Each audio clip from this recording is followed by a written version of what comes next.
Hey, welcome back, Geometry. It is the continuation of this section. We just talked about proving angles, proving some stuff about angles in our last section. Again, this is continuing because it's a really big section. So we're going to start talking about some more things. There's going to be two parts. So the things we're going to cover today, there's going to be two definitions. Both of those definitions have theorems to go along with them, and we are going to prove those theorems with two-column proofs, all right? So it sounds like a lot, but just hang in there. First thing I want to say, all right, this is our first definition, is linear pairs of angles. A linear pair of angle is a pair of adjacent angles.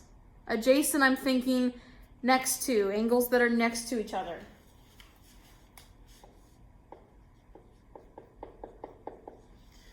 A pair of adjacent angles whose non-common sides are opposite rays, all right? So what I'm going to do is I'm just going to draw an angle, and here's a ray in these two angles here. Okay, so maybe this is angle 1 and angle 2.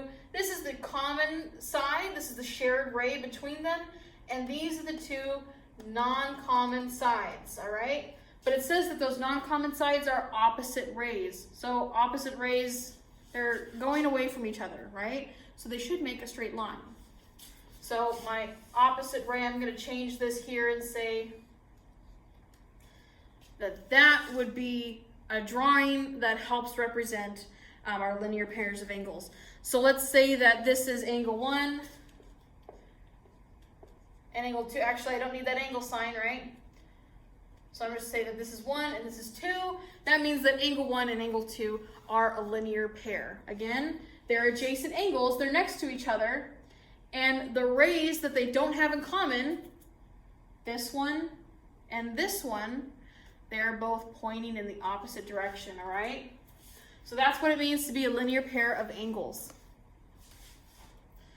The theorem that goes along with this is that if two angles form a linear pair, like angle 1 and angle 2 do here, then they are supplementary. Supplementary means they add up to 180, all right? Don't forget that word. So, I mean, this is kind of obvious from the picture that we drew. We're going to need to prove it formally, all right, so that we can use this theorem. But, yeah, obviously, looks like a straight line. Straight lines are 180 degrees. If I added those together, they would be 180 degrees. That means that angle 1 and angle 2 would be supplementary, all right? So pause if you need to. This is the theorem that we're going to prove, all right? So hopefully you've got that theorem written down. It's the same thing. That's what we're going to prove. And you've got some sort of picture. I'm going to move it over because it's in my two-column proof. But let's say, again, what did my picture look like? There we go, okay. So here is 1 and here is 2. I'm going to put some points on these guys because we need to have a diagram so that we can look at everything. So I'm going to say I've got points of, I'm going to try and keep this consistent with my notes as well.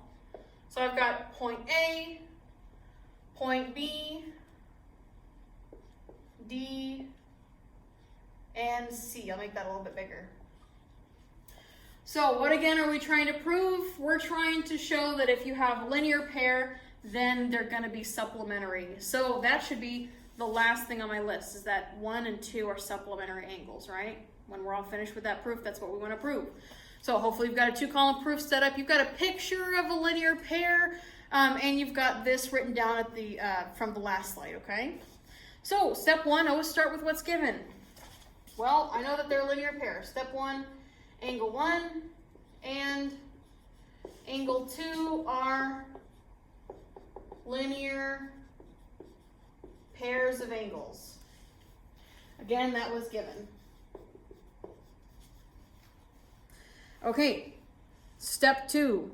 From the picture, I can see that ray BA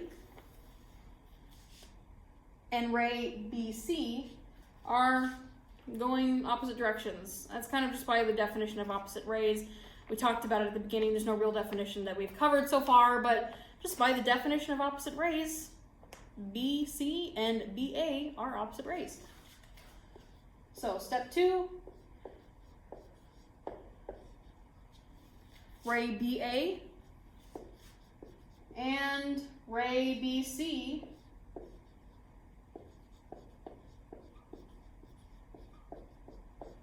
are opposite, okay? I'm going to say definition of opposite rays. Okay, so if they're opposite rays, they should make a straight line, right? That means that angle ABC has to be a straight angle. So again, if we're looking at these things being opposite rays, they are a straight line. That means that angle ABC has to be 180 degrees. Again, I'm just working through things. I'm picking things that I know that I can save for my diagram. So let's say step 3. What did I say? The measure of angle ABC equals 180 degrees. Again, that's from the definition of straight angle. Again, I've abbreviated angle with just a little picture of an angle, okay? So far, so good. Let's think about what we can say about angle ABC. It's 180 degrees. It's also comprised, it's made up of angle 1 and angle 2. So should I be able to say that the measure of angle 1 plus the measure of angle 2 has to be equal to the measure of angle ABC? Again, that's just saying the part plus the part has to be equal to the whole. It's an application of the angle addition postulate. So here I'm going to say step 4. Measure of angle 1 plus measure of angle 2 equals measure of angle ABC. All right, again, that was done by the angle addition postulate. All right, so far we're okay. Let's look at what we've just written down. I know that measure of angle ABC is 180 degrees here. I also know that measure of ABC is equal to measure of angle 1 plus angle 2. ABC, the measure of angle ABC, is equal to two different things. It's equal to 180, and it's also equal to the measure of angle 1 plus the measure of angle 2.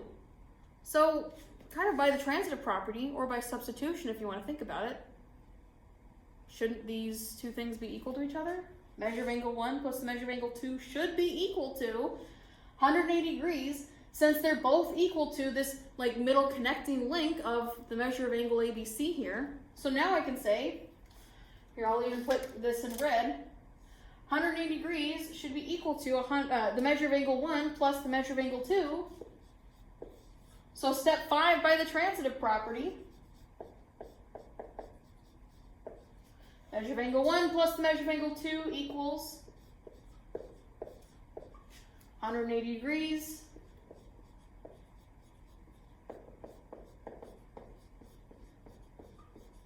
Done by the transitive property. Step 6. Oh my gosh. I mean, we just wrote that angle 1 and angle 2. If you add them together, you get 180 degrees. By definition of supplementary, that's what it means to be supplementary angles. So we're kind of done, right? So lastly, I can finally end it by saying that they are supplementary.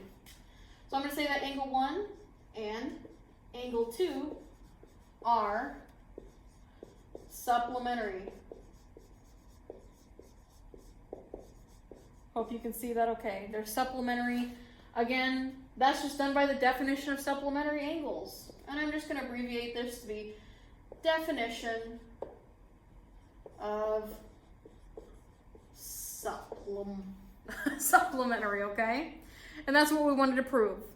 Again, that's why I wanted to break this into 2 days, because I've got some longer proofs here. So take a second, pause if you need to. We have just proved the linear pairs theorem. Where's my eraser? Okay.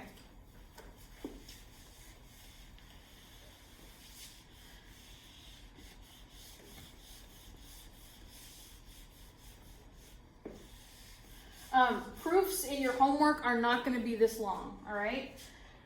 I like to do the longer proofs for notes so we can do them together, but proofs in your homework, not going to be that long. Next thing I want to say, so that was the first half of notes. The second half is we're going to talk about vertical angles and prove a theorem about vertical angles. Vertical angles, what are they? They are non-adjacent angles formed by intersecting lines. Keyword to help us get started there, intersecting lines. So I'm just going to literally draw two lines that intersect. Again, intersect means to cross, right? All right, so there's two lines that intersect. I see from this intersection, it has already created 4 different angles. One right here, one right here, here, and here, okay? So the vertical angles are the ones that are non-adjacent. Again, adjacent means next to, so if I'm thinking non-adjacent, they're not next to each other. So that means that this angle and this angle would be vertical angles. Also, another pair of vertical angles would be this guy and this guy, all right? They're like opposite of each other. They're not adjacent, they're not next to each other, but they're formed by the intersection of these lines. Okay. I'm going to try and keep that picture because that's what we're going to use to prove our next theorem. So, theorem about these things is that they're always going to be congruent. The vertical angle theorem, vertical angles, always congruent, always having the same measure, okay? And that is what we are going to prove. So that's kind of like your given, or excuse me, the given part is that they're vertical angles and we want to prove that they're always congruent. Again, that is up there if you need to get that written down. Otherwise, hopefully you have a picture, and we're going to set up a 2-column proof here to walk ourselves through why vertical angles are always congruent. Again, we've got a picture. I'm going to add some points so that we can reference them in our proof. Got way too many pens in my hand.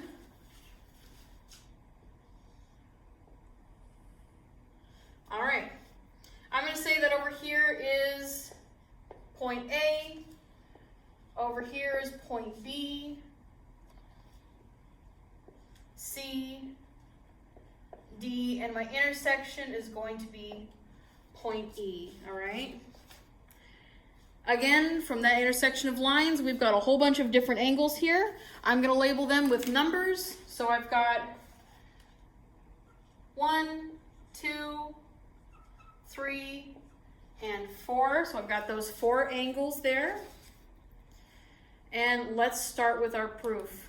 So step 1, we know that angle 1 and 3 are vertical angles. Let's just for now pick angle 1 and 3.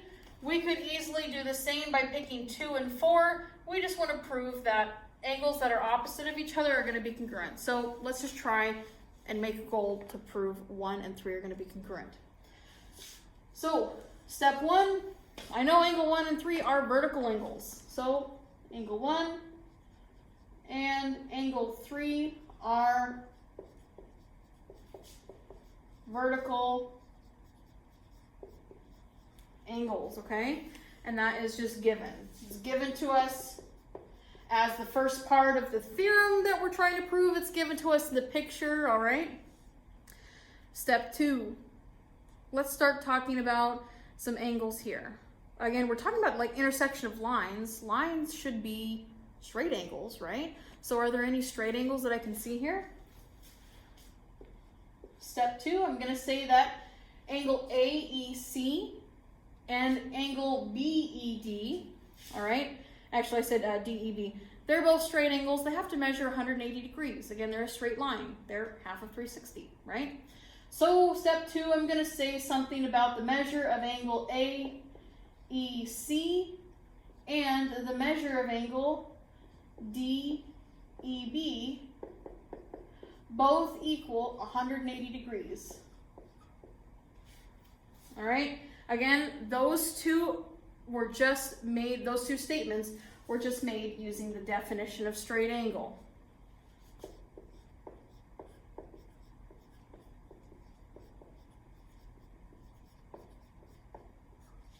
right, definition of straight angle. Again, I've abbreviated angle with just a little picture of it. All right.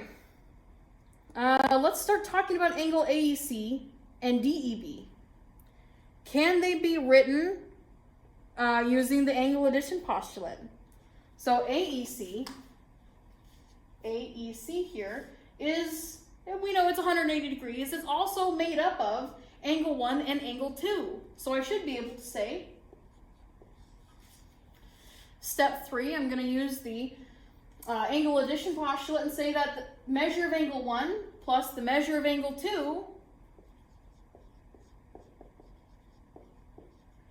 has to be equal to the measure of angle ABC, or not, excuse me, AEC. Again, this is the full straight angle AEC here. It is comprised of angle 1 plus angle 2, all right? Also, I can make the same statement about DEB. It's comprised of angle 2 and angle 3, all right? So I'm going to make these two statements. Measure of angle 2 plus the measure of angle 3, 2 plus 3 here, okay? Those two angles have to be equal to the entire measure DEB. Again, those two statements were just done using the angle addition postulate. We talked about that like day 2 or day 3. Or we also talked about like 5 minutes ago. Okay. Step 4. Oh my gosh. Step 4 here. There we go. We know that AEC is 180 degrees and DEB are 180 degrees. So they're equal, right? If these both things are equal and the measure of angle 1 plus the measure of angle 2 is equal to something that is equal to the measure of angle 2 plus the measure of angle 3, then these two statements here should be equal as well. So using the transitive property, I can say the measure of angle 1 plus the measure of angle 2 is equal to the measure of angle 2 plus the measure of angle 3. Again, I'm going to use some color coordinating here and say that since we already said that AEC and DEB are equal to each other, since they're both equal to 180, then that means using the transitive property, these two statements here should be equal as well, all right? That's why I've written them here, setting them equal to each other. All right, so that last one I'm going to say was done using substitution or the transitive property.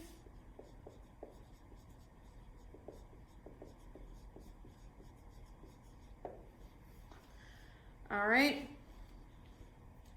We're getting closer here. We're doing good. Step 5.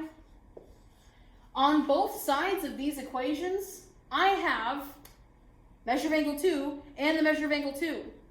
They should cancel each other if they're on both sides of the equation. So if I subtracted measure of angle 2 from both sides, they should cancel, right? So I'm going to say that the measure of angle 1 plus the measure of angle 2 minus the measure of angle 2 is equal to the measure of angle 2 plus the measure of angle 3 minus the measure of angle 2. That's kind of long. Basically, all I did was subtracted the measure of angle 2 from both sides. And I could even just say, you know what, I'm going to make this even simpler and say, solve it like a regular equation. If I minus the measure of angle 2 from both sides, all I did was the subtraction property of equality.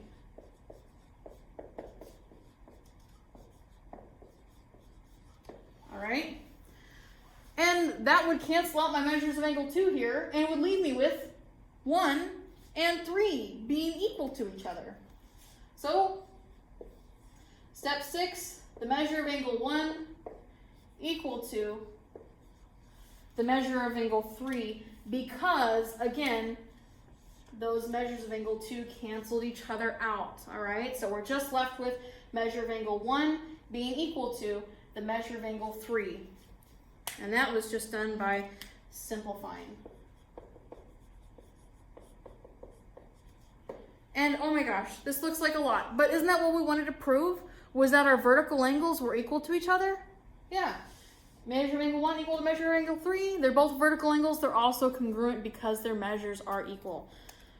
Holy moly, that was a lot.